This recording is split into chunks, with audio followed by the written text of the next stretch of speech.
महाकाय सूर्यकोटि समप्रभ निर्विघ्नं कुरु मे देव सर्वकार्येषु सर्वदा।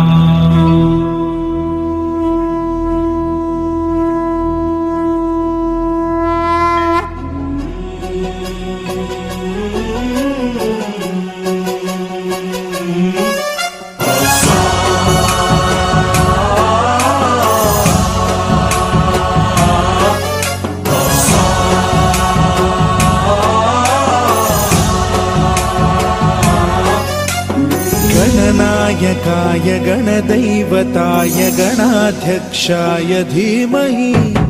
गुणशरीराय गुणमण्डिताय गुणेशानाय धीमहि गुणातीताय गुणाधीशाय गुणप्रविष्टाय धीमहि